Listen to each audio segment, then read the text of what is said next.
Come over to see this V12 Vantage. I'm drawn to this car not only because I love these V12s, but I reckon this is mine at all green, my favourite Aston Martin colour. See that sparkle in the sunshine? I love this colour. I say I think, as believe it or not, I've only ever seen mine at all green in a showroom and never in the daylight, but I reckon this is definitely it. These V12s are powered by Aston Martin's own engine, producing around 700 brake horsepower.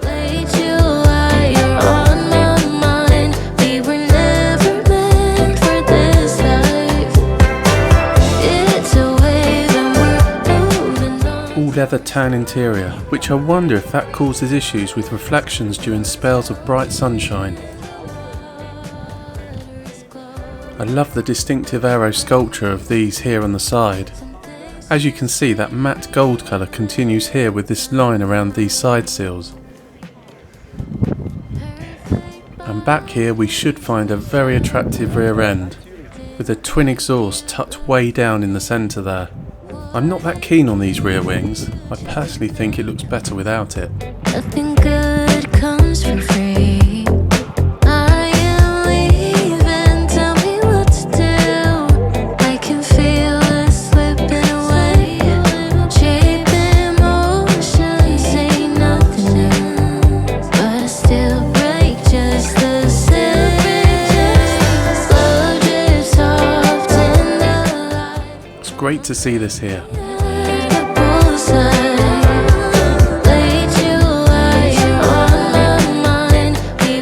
Now back to my car.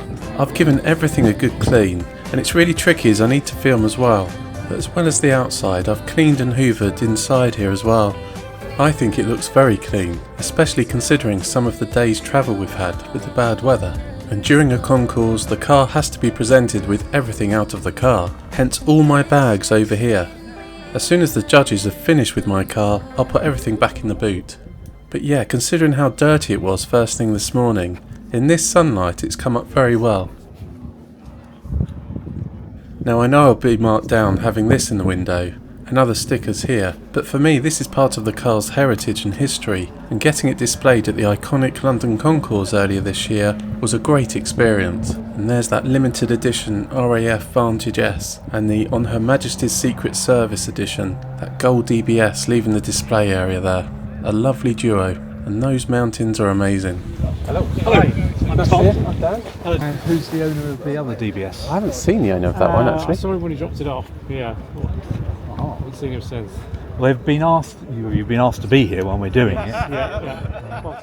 So I've just met the judges who are examining my car, and all the judges have entered the concours area now and are starting to inspect the cars.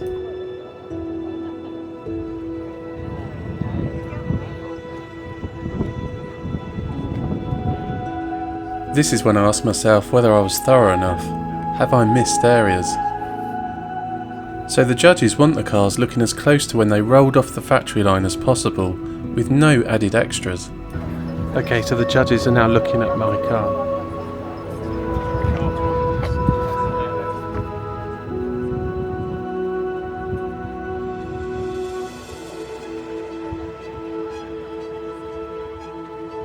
There are some very clean cars here today.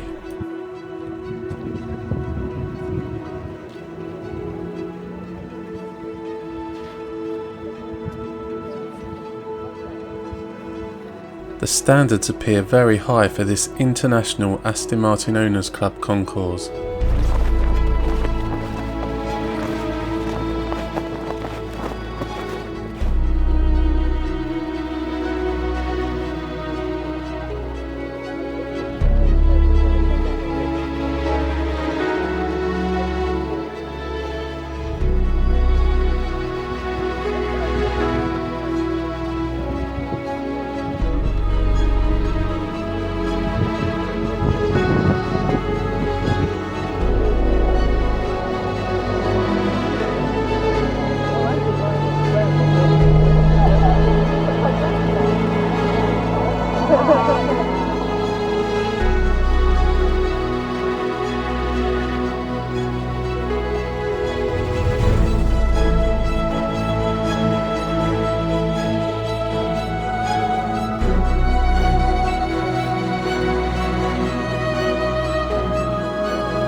I've just come away whilst the judges are examining another car next to mine to have a look around. There are so many lovely Astons here, as you can see. I'm drawn to this DBS, which is in a lovely green. I've come over to take a closer look as I don't think I've ever seen an Aston in this green before, certainly not a DBS anyway. I think I've only ever seen a DBS of this generation in either white, shades of silver or black.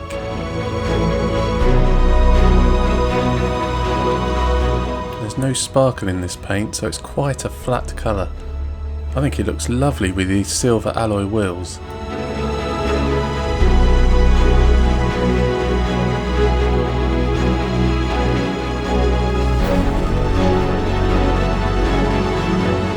Doesn't that look nice? I really like it in this colour.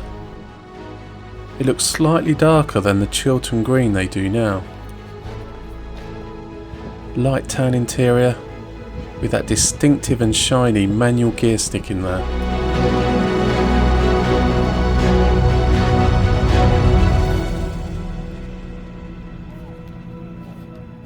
And these distinctive air vents in the bonnet, iconic for the DBS, to enable cooling for that V12 engine which sits tightly packed underneath.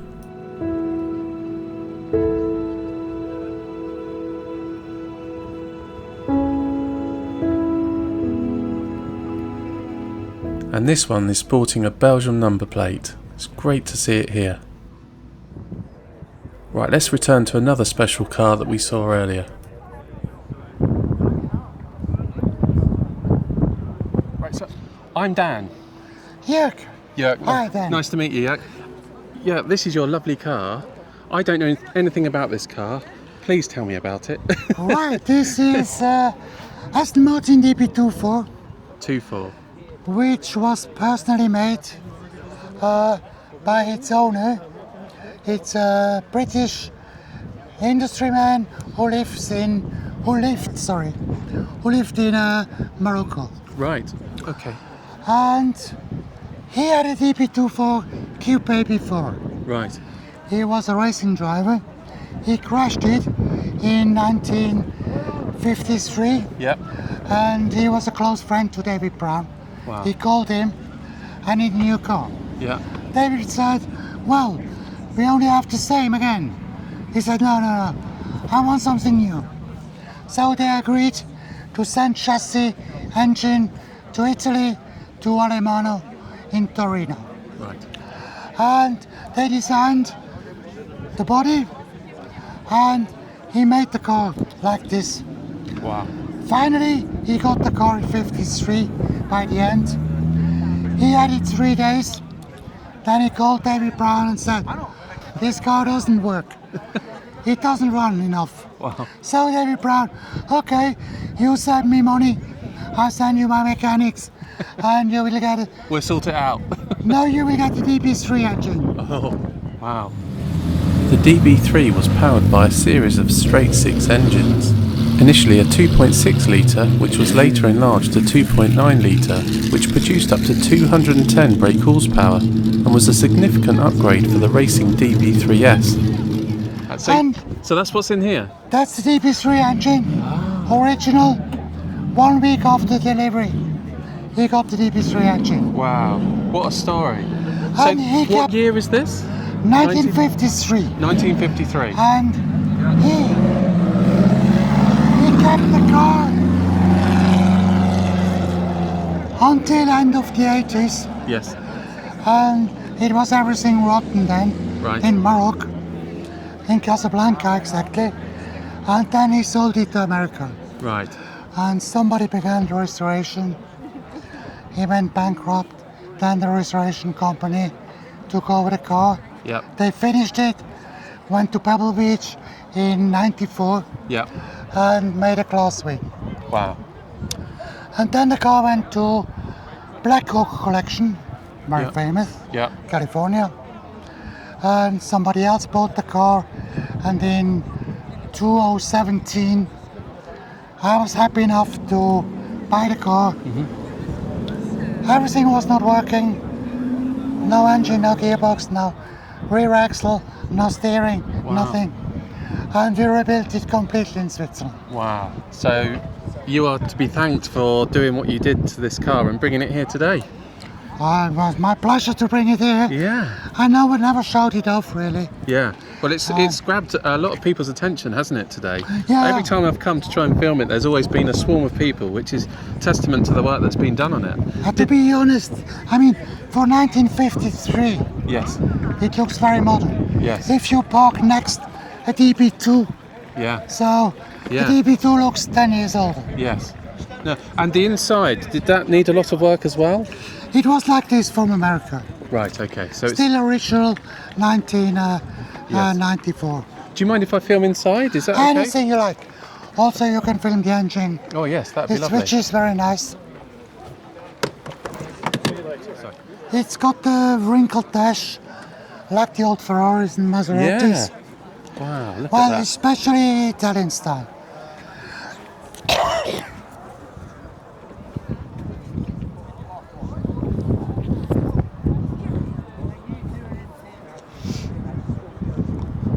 It's beautiful in there, isn't it? Yeah, I bet every time you get in it, it's got to think of all the history it's had. It's the just, history is perfect. yeah, it's just stunning. And if you watch all the gauges, everything is They all work perfectly. way ahead of a Tesla. Yeah. Well, yes, absolutely. It's the way all cars should be, isn't Very it? easy, yeah. Yeah. And the leather, and this was all done part of the refurbishment. 1994. Yeah. Original steering wheel, do you think? Yeah, please. Original steering wheel? Maybe. It's surely restored. Yeah. Restored. No, It it's lovely. should be matching to the car. Yeah. It's absolutely stunning. Yeah, it's very nicely made, everything. It's And pristine. you have a look at the Yes. boot, which is nearly full. With the spare tyre. And it's The a proper spare tyre tyre as well. And here in here, you look. get all the stuff Yes. you need when you have flat tires. Stunning. Now you don't get that in modern cars, do you, anymore? No, it's very nicely made. Yes. And the engine? Do you mind if we have The a look at the engine. engine?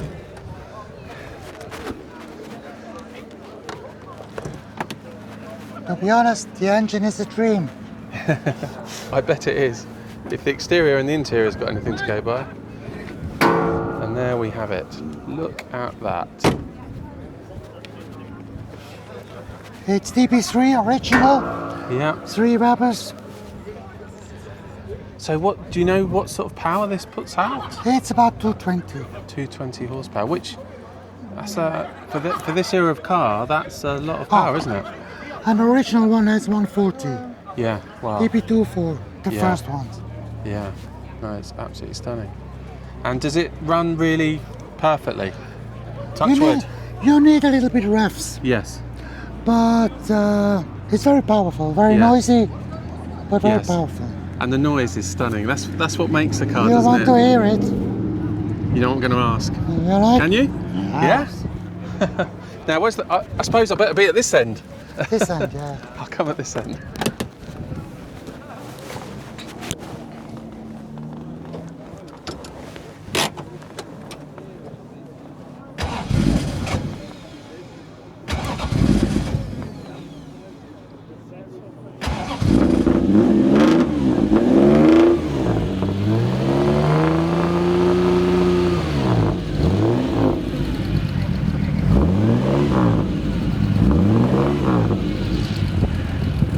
It's got such a nice deep throaty noise, isn't it? Very nice, yeah. So do you drive it much? Because you want to keep it really nice, don't you? So I have done Aston Martin, so I just use it when you want to use it. I use everything Yeah, when it's nice, when I go to the office or yeah. whatever. And I bet it gets a lot of attention when you're out and about, does it? Lots of people. Yeah. Now, Yeah, but you need to be a connoisseur yes, to appreciate it. Yeah, what it is. Yes, I totally agree. It's Do you- not like a Lamborghini, No. your flash. Well, you don't see many of Aston Martins anyway, let alone Yeah. cars of So this a lot is of really others. special. Yes. And are you planning on keeping it for as long as? For I as don't long sell as? my car. No, I don't blame you, especially when it looks like this. I only sold once in my life an Yeah. Aston Martin Did you regret it? DB5, yeah. Yeah. that's like me. 60,000 Swiss francs, I sold it. Wow. Wow. But 40 years ago, Yes, exactly. It's all I relative, had no isn't money. it? It's all relative. Yeah. Thank you so much indeed for your time. Thank Nice you. to meet you. Thank you for letting me look around and you starting it up. It's a Anytime, privilege welcome. to meet you and to look around your car. Thank you very much indeed. Thank you very much. Thank you. Darren.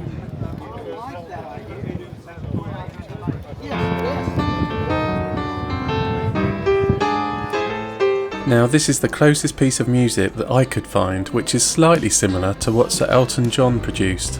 Why? Well, this was Sir Elton John's 1985 Aston Martin V8 Vantage, ordered new from Aston Martin's Sloane Street showroom in Knightsbridge and delivered in Royal Cherry over Magnolia. I think it looks lovely. In 1992, Elton had R.S. Williams take the already quick Vantage to another level with a 7-litre conversion and 5-speed setup, good for 500 plus horsepower. The car later headlined his 2001 Christie's sale and has remained a celebrated example ever since.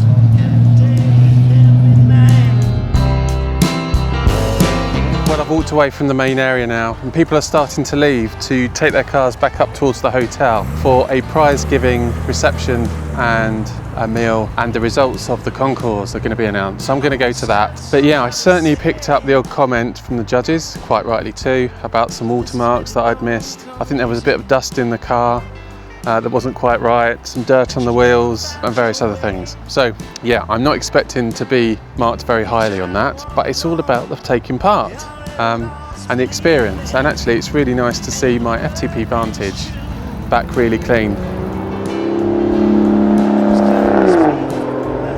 As you hear a nice V12 DB9 going up the hill. So yeah, it's still a really enjoyable day, and although it's starting to cloud up now, because it was forecast thunder and lightning this afternoon, the weather has been brilliant, so we couldn't have asked for better weather. The people are lovely, there's some fantastic cars that are on display, of which you've no doubt seen and we've talked about on film. But yeah, what a great event, and a stunning, stunning place to have it. Be hard to beat this one, I think. So I'm just going to pause the video now, so you'll join me at the award ceremony a bit later on.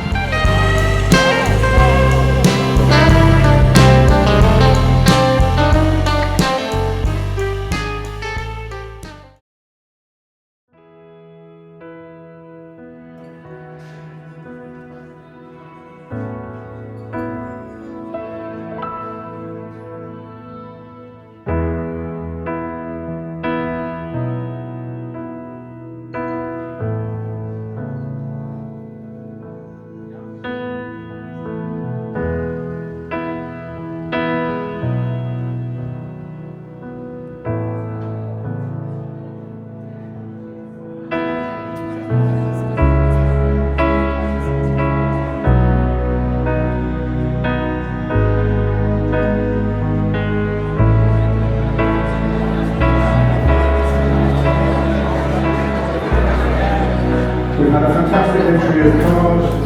We've been celebrating the 60 years since the launch of the DB6 with some treats.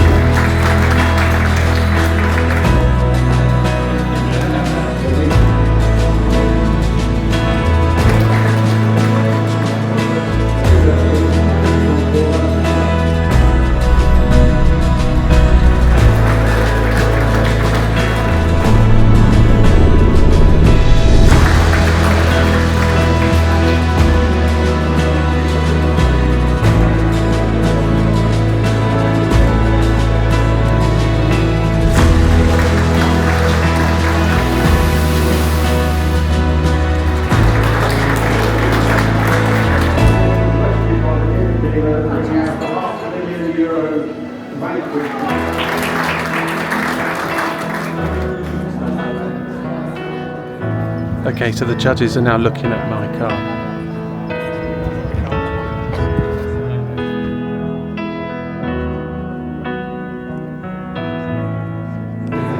And in second, Dan Paul in his Vantage. I'm filming as well. No, you're filming yourself. I'm filming everything.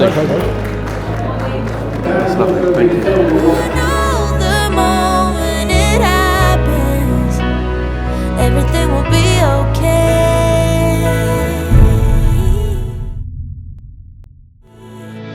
I hope I'm not coming on too strong, but you feel like family to me. Feel like family. Oh, finding you was just like finding home, 'cause you feel like family to me, to me.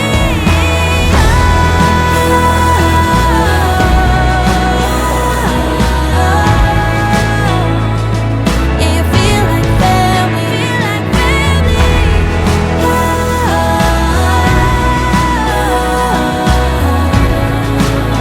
yeah, you feel like family to me. Raise your glasses to these Cheers. Aston Martin Owners Club, the past and the future. Cheers.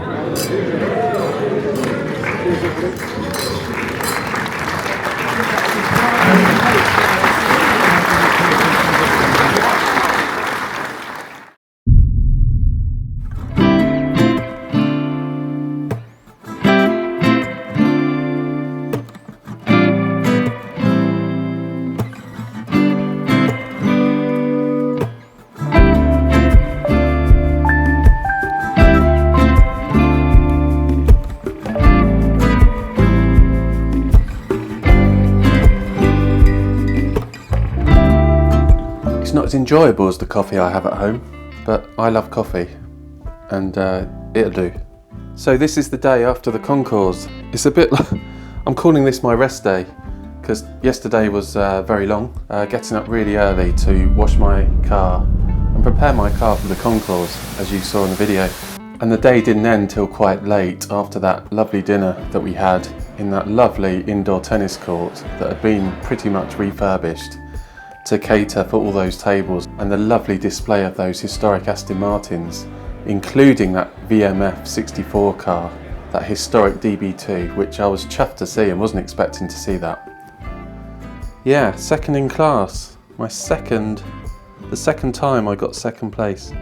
But to get that in the international concours, I'm really chuffed with that. The person that got first was in that lovely red DBS. But yeah, his car was absolutely immaculate and had a very unusual interior. And this is a little keyring that we got as being part of the 90 years of Aston Martin Owners Club celebrations. And this is a pass that gave us access to various dinners, the concours, access to the hotel over the weekend. So yeah, very lovely. Right, so let's go and take a look at the car. I need to put my suction mount for my phone for the sat nav, because I'm going to need that tomorrow. So car keys, suction mount. Starting to brighten up. Let's take a look at the car. And I put this mount back in. Yeah. That's not bad parking. bearing in mind it was pitch black by the time I got back last night. And the car's still looking quite clean from the Concours prep.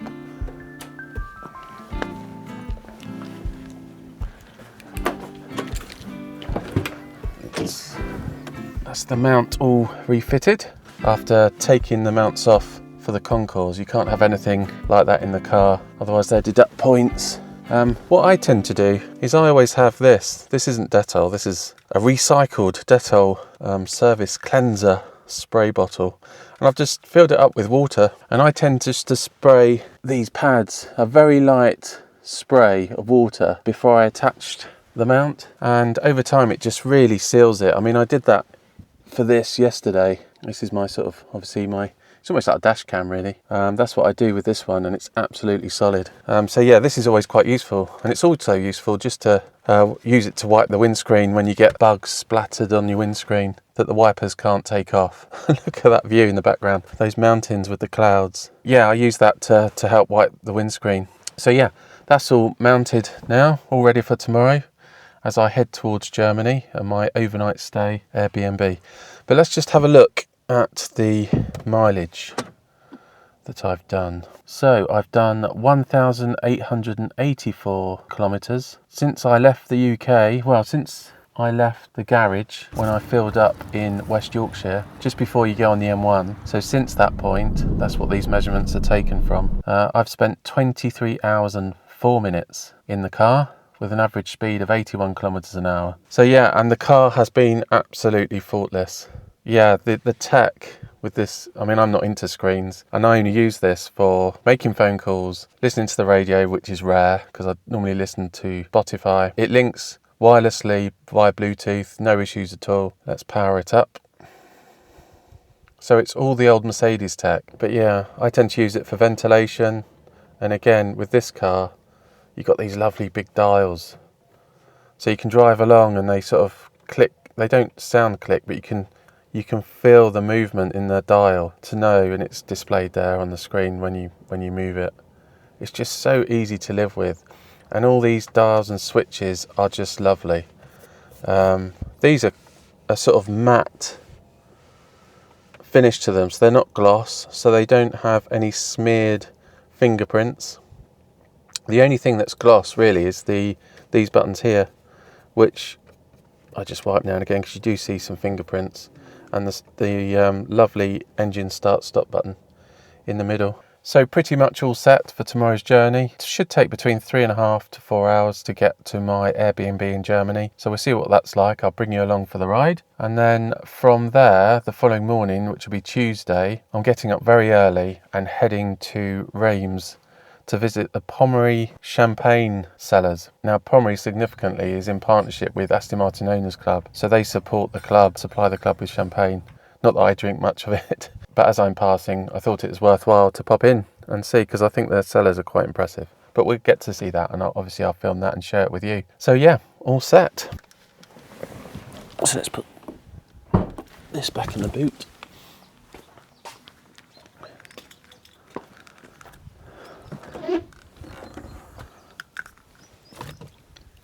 And the boot, for one, well certainly for me, is plenty big enough, and I'll get all my cases in there.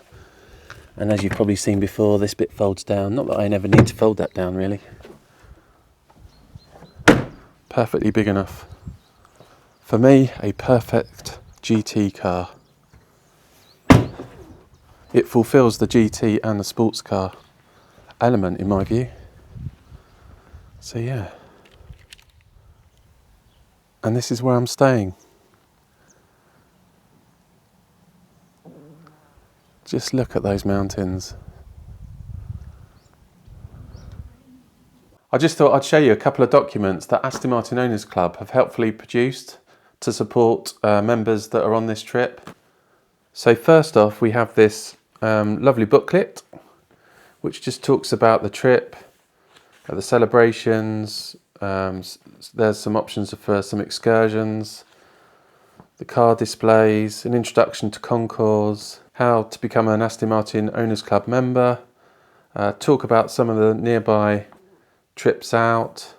The Aston Martin Heritage Trust brought an Ulster car for the part of the display. And do you remember we saw that trailer on the way down in the pouring rain being towed by the Land Rover? So it talks about the Großglockner Pass, which obviously we didn't go on, unfortunately.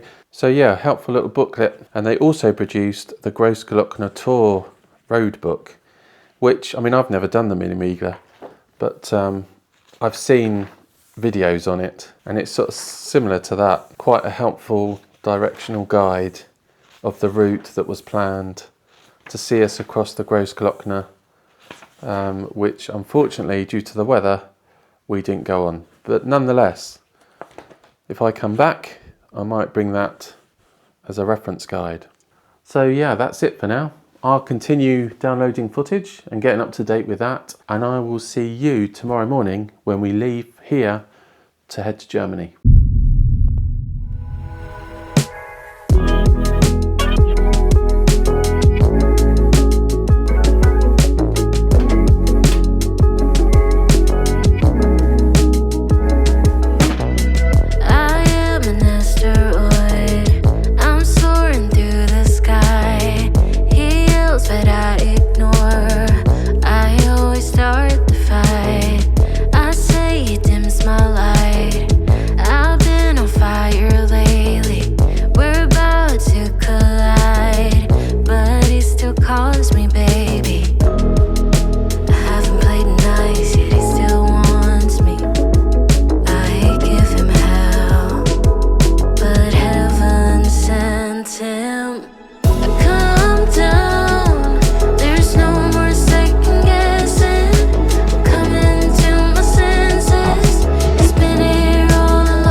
One of the many fuel stops that I've made on this trip. We'll total the fuel up and the costs. I'll do an itemised total of what this trip has cost me. I'll be interested to see how much I've spent on petrol. Best intentions go wrong. I was logging the petrol as I went, but with people wanting to get to the pump and not many places often that you can park or pull into, that sort of fell apart quite quickly.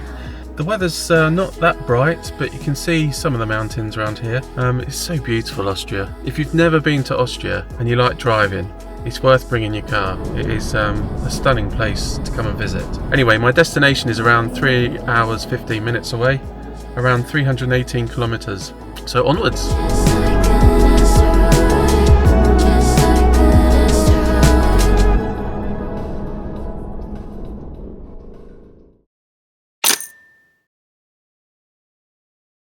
So I've arrived at my Airbnb in Bayern in Germany.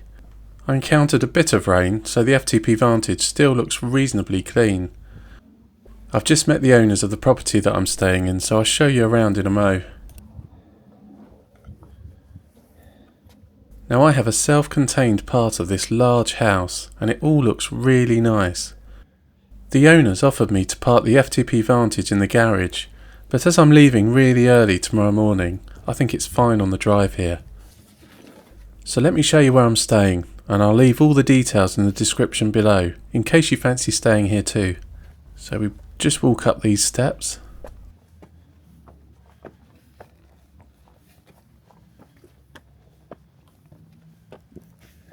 Under this hanging cow. And there's a lovely kept garden through here.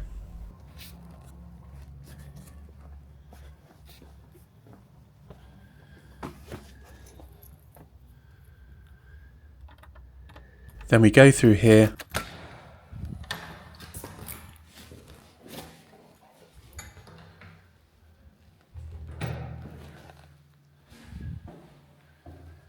And the door to my part is through this bit. And here we are.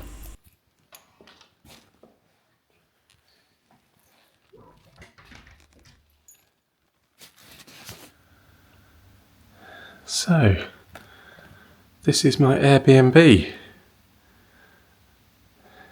in Germany. It is absolutely lovely. So I've got a seating area here. That's the door. Come in. Just put my bags there for now. Kept some in the car that I don't need. There's a balcony here.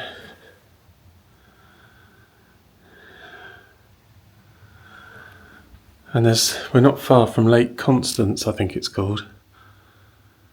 There's a nice telly, little kitchen area, which is just perfect. Because I'm not going to be here long. I'm actually leaving at 6 o'clock tomorrow morning. Because I've got to get to Pommery in Reims in France for around 12:30. So, and here's the bedroom. So yeah, perfect place. Lots of room. It's quite spacious in here, and it's a really nice neighbourhood. Well, let's have a look out this window. Yeah, very nice. So I think the views are about a 2-minute walk that way to Lake Constance. So I may have a look at that later if I've got time. And ensuite shower room. Lovely big shower. It smells lovely in here.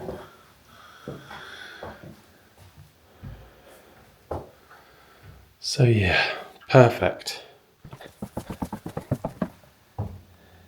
There we have it. So I'm just going to unpack a little bit and relax, decide whether I'm going to stay in or go out for dinner. I've got some food to eat up, so I might stay in and just eat that up. But I do want to see Lake Constance, so I've been advised by the owners there's a 2-minute walk where you can get a really good view. So I might unpack, relax a little bit and go and do that walk. So I'll see you in a bit. So my lovely hosts have just advised this short walk just up from the house gives this lovely view of Lake Constance, which you can see it shimmering in the sun just over there. And it's huge. It's a huge lake. I think it wraps around over there. I've just tried to get the drone up, but it's in a restricted fly zone, so I've brought it straight back down again. Lake Constance, known as Bodensee in German, is a 63 kilometre, approximately 40 miles long Central European lake that borders Germany, Austria and Switzerland.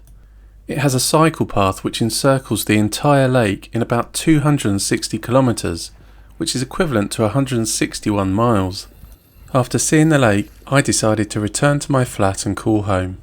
By the time I had done that, it was getting into the late afternoon, so I decided to cook something to eat before relaxing for the evening, as I had another early and long drive the following morning. By this time tomorrow, I'll be back in the UK at my parents' house in Surrey, prior to returning back to Yorkshire the following day. If you're willing to do it, it's amazing the distance you can travel by car in a day.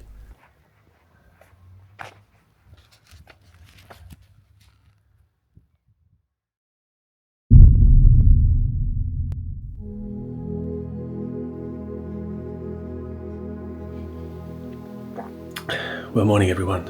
I'm up early. Let me show you why. So this morning I'm leaving my Airbnb in Germany and driving around 578 kilometres, 359 miles to Reims in France to visit Pommery. After a self-guided tour around their cellars, I'll be heading north, mainly on French motorways, to Calais, where I'm catching a ferry back to the UK. Then from Dover to Surrey to stay with my parents for the night, prior to setting off to head back home to Yorkshire the following day. I'm very conscious that I've got quite a noisy car, so I'll be loading up shortly and then as quickly as I can pressing the start button, reversing out the drive and going. We've got a long drive to Pommery, the Champagne supporter of Aston Martin Owners Club. I just think as I'm passing anyway to go to Calais, use it as an opportunity to have a look around. So yeah, just having a black coffee, finish up packing and I'll be on my way. Let's do this.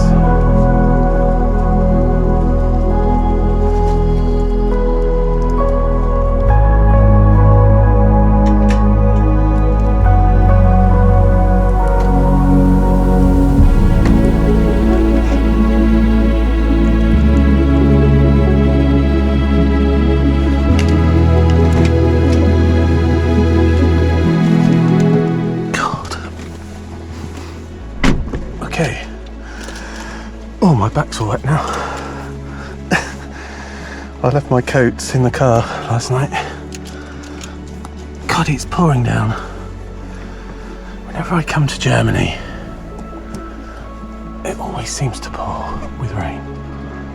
Okay. Beauty of the layout of this, you don't have to go into any menus. If I want a light, I just do that. Press a button that I know that's there, a physical button. Right, I'm just gonna sort out a few cameras. So we've got a 6 hours 20-minute drive. Should get there about midday. I've got to fill up with petrol probably, at least once. Right, let's just light her up a bit. Let's turn the inside lights off. Are we ready for this? Now, if you press and hold the button on this model of Vantage, it does make the engine start the quietest it can. So let's try that. So the valves aren't open, I think, for the cold start. Right. Full tank of petrol. Can't see anything behind me. Yes, I can. Nothing there. What a lovely stay that was. I'd definitely come back there if I was coming to Germany again. Lovely people, lovely premises. Alright, let's get some air flowing so it doesn't steam up. And let's navigate our way. Okay. I've noticed that when this car was originally reviewed, people moaned about the beeping and how sensitive the parking sensors are. It's just not an issue. They're so good. You just press a button, turn them off, and then when you park, you just turn them back on again. They're fantastic. Central locking goes automatically when you drive off. About the first 10 seconds. Right, let's see.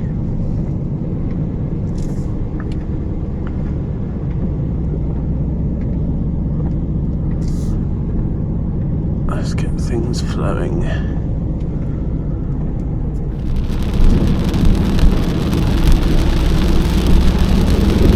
Yeah, it's raining.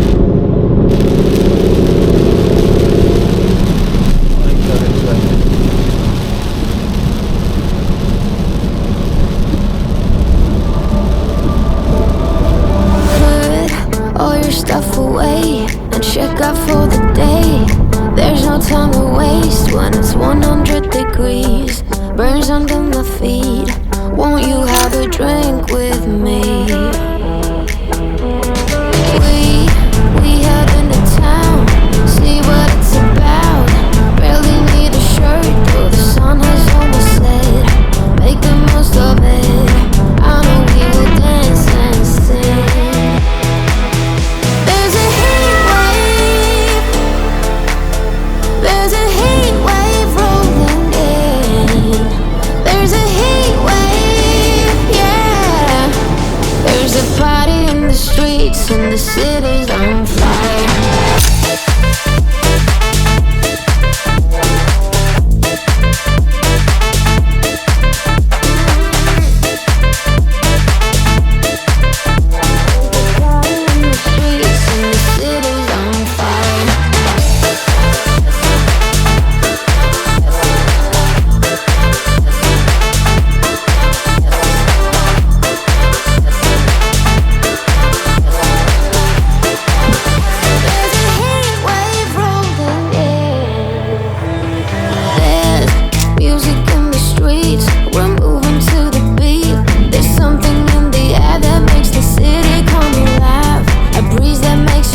driving approximately 578 kilometres, equivalent to 359 miles, I arrived at Reims and Pommery. Let it slip away, 'cause this might be our final summer day. Now I've just got to find a parking space, and it's certainly busy here. There's a heat wave rolling in. There's a heat wave, yeah. There's a party in the streets and the city's on fire. There's a party in the streets and the city's on fire. It's nice to see another Aston Martin, that being a Virage.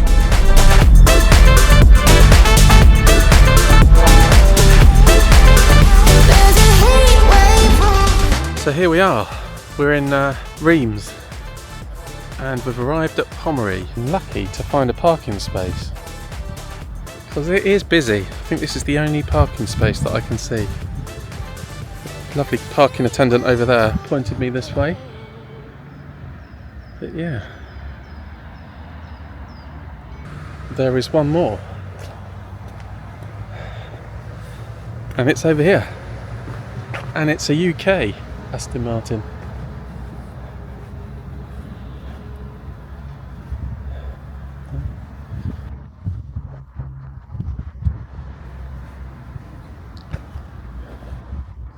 Virage. So yeah, all the way from the UK. Richard Aston. So yeah, so let's go and have a look. Visit reception. And there you can just about see Reims Cathedral, also known as Notre Dame de Reims, which is a famous Gothic cathedral and a significant historical landmark where French kings were crowned many years ago. As you walk up to the entrance you have this lovely French architecture and then this glass box full of feathers being blown about. This is actually an artistic impression. The feathers symbolically represent the bubbles and liveliness, apparently, of Pommery Champagne. Let's go on in and take a look around. As an Aston Martin Owners Club member and as Pommery are club partners, it means that I can get in free of charge and have a self-guided tour, which is perfect as I have a ferry to catch in Calais in a few hours' time, so I can't spend too much time here. So let me show you a few highlights.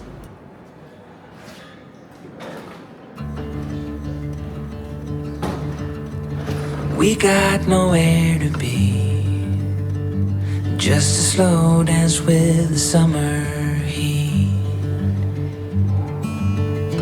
The world outside can't wait a few, 'cause right now we got nothing else to do.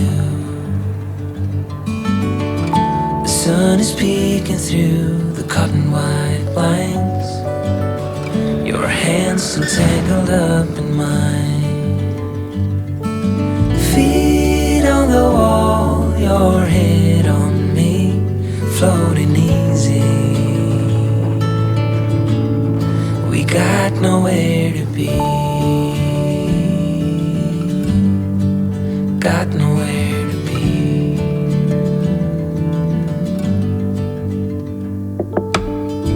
Your hair's a mess, but you don't mind. You just laugh, let it fall where it likes. Coffee's cold, but we take a sip, talk about nothing. Let the morning slip. Oh, it feels like that, like summer air through window cracks. Oh, it feels like that, like the summer sun on quiet tracks. Oh, it feels like that, like the summer rain that falls so slowly on the naked skin upon your back. Oh, it feels like that, like a love song on a worn out track. Yeah, it feels like that, feels like that.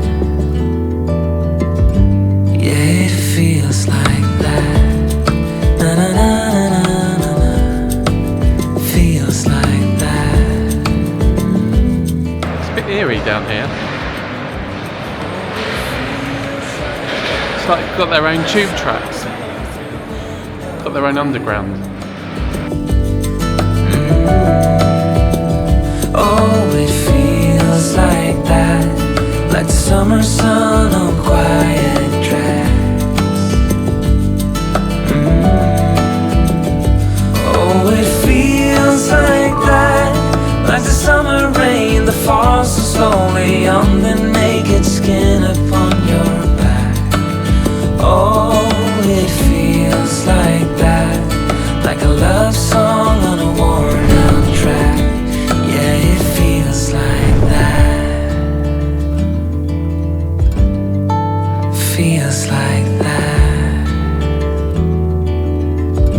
Yeah, it feels like that. Na na na na na. Feels like that.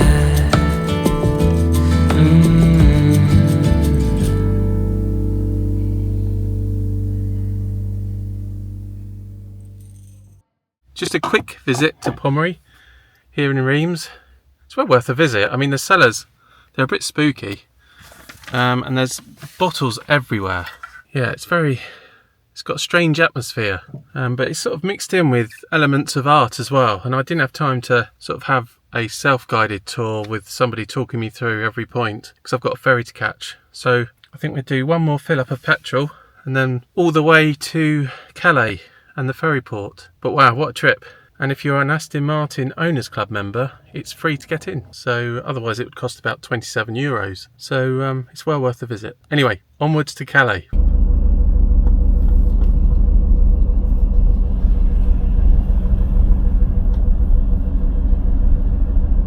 Nice Austin Healey over there.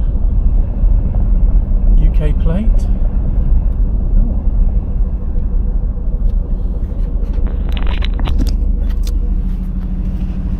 We've got a Triumph there, TR5, with a GRRC sticker on it, UK plate, and that Austin Healey over there. I wonder if they're together. Anyway, can't stop. Let's go and catch our ferry.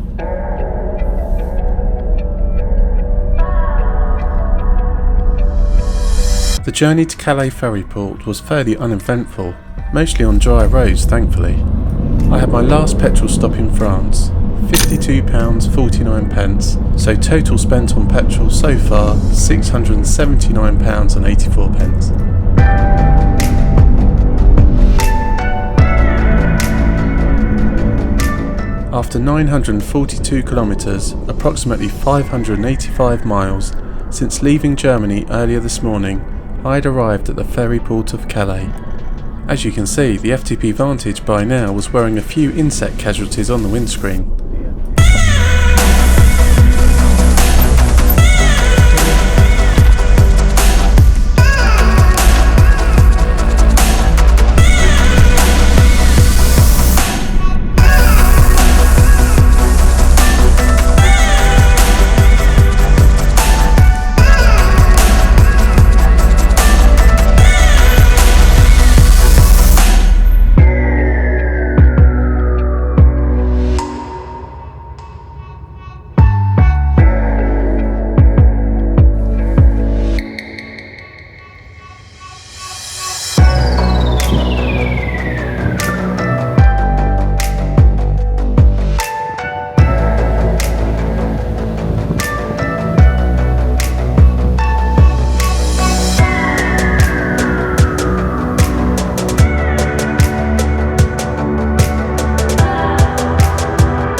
I've just filled up with petrol for the last time, and that petrol station is where it all started, just over a week ago, when I filled up the car with petrol and headed down south on the M1 to stay with my parents in Surrey before the following day getting up really early and getting the ferry from Dover to Calais.